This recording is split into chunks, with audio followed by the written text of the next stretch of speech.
Alrighty, Ross, thank you. Well, all of this week, we are getting you ready for back to school. And for a lot of kids, that means back to sports. But before you hit the soccer field or basketball court, parents and coaches are being warned about the dramatic rise in ACL injuries every year.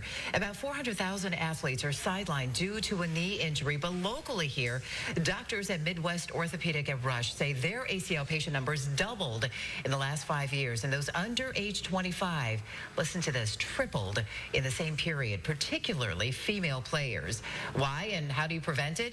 To find out, we dropped in on a soccer practice of a suburban travel team, the Wizard. Many of these 12 and 13-year-olds have been playing soccer as young as age 3. I would like to be like professional. I would hope to be, right? Yeah. This team plays in the highest level of one of the top leagues in the state. It's a team that travels quite a bit, and we've got a number of kids here that play actually made it to the Illinois Olympic Development Combine. Intense playing, plus starting at a much younger age, are resulting in higher injury rates. The exposure times are greater for our younger individuals and athletes, and we're seeing an increased number of tears in youth. I've seen them as young as 8 years old. Dr. Brian Cole is a leading authority on ACL injuries. As the team physician for the Bulls and the White Sox, he operated on Derrick Rose. He says there is an alarming increase in ACL injuries with girls at higher risk. Many of them are sort of mechanical. If you look at young girls, they have broader pelvis. They tend to be more, they tend to toe out more. To demonstrate, Dr. Cole shows us a simple screening test. Lexi, what I want you to do is come down like this and then jump up and land on both feet. Good. Now, she's a great example. So if you watch when she landed, let's say you do it again, okay? So her toes are facing a little bit out. Her knees kind of come in like this. Instead, the landing should be square with soft toes and legs coming forward. Alexis Parker and Jackie Roberts have both had knee injuries. When I went for it, my left foot loosened, so it twisted. And so then I fell to the ground, and I felt a vibration up my whole entire leg, and then all of a sudden I felt like a really bad pain inside my knee. I just took my stretches seriously. I did them like every day. I iced my ankle. I did everything I could to get back into the swing. Today, their travel soccer team heavily emphasizes ACL injury prevention with targeted exercises. Because when it comes down to the bottom line, it's all about fun, and this is what they love to do. They don't want to be on the sideline. They want to be out playing. All right, we have a few more notes for you. The return rate after injury is very high. However, studies show ACL injuries in childhood will most likely lead to arthritis of the knee later in life. But I'm going to leave you with some good news. You can reduce your risk of getting an ACL injury by as much as 72% through proper strength training and at least 15 minutes of warm-ups before practice. So it is all about prevention.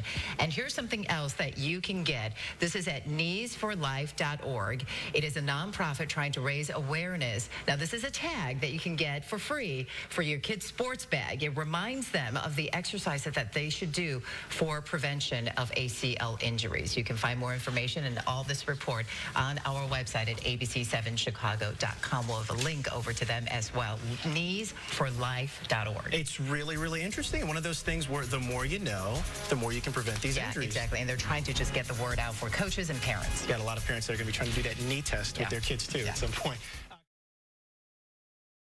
All right, so there is a new campaign aimed at keeping girls in the game, and it's called Knees for Life.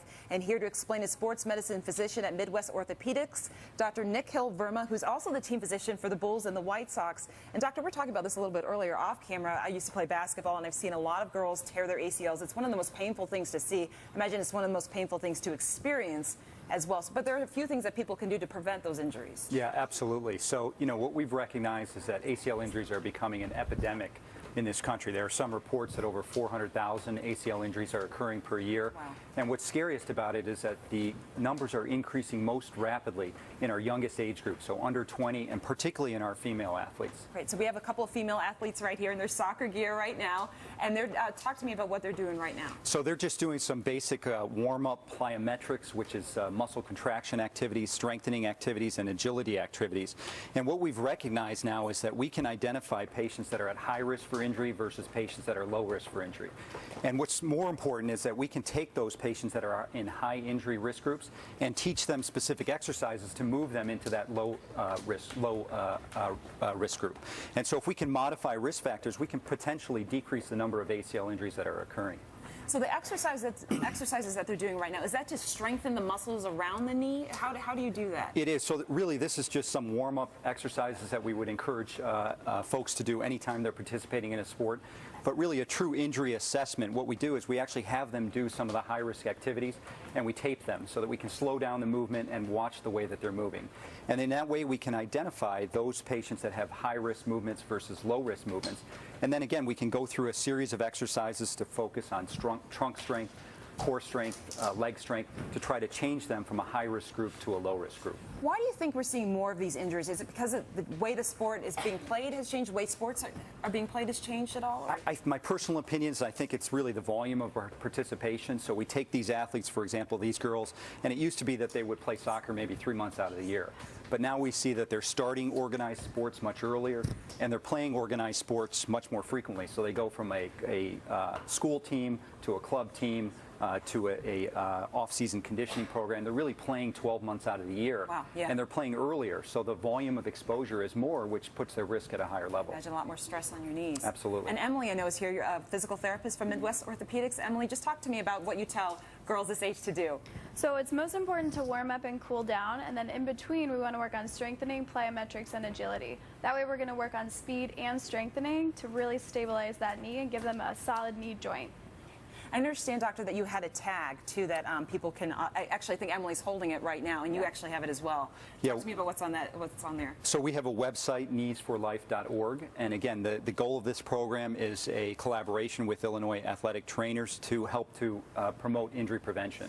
And so this tag just really has a list of some of the exercises that we encourage athletes to do prior to participation, either at practice or a game level. Well, thank you all so very much for coming in. Again, if you want more information, you can go to kneesforlife.org. And Susan, back over to you. I think I should do some of these exercises, actually. The girls are making us feel guilty. They're working so hard. They're still at it. It's looking good. They're looking great. Yeah, good information. Thanks so much. Up next.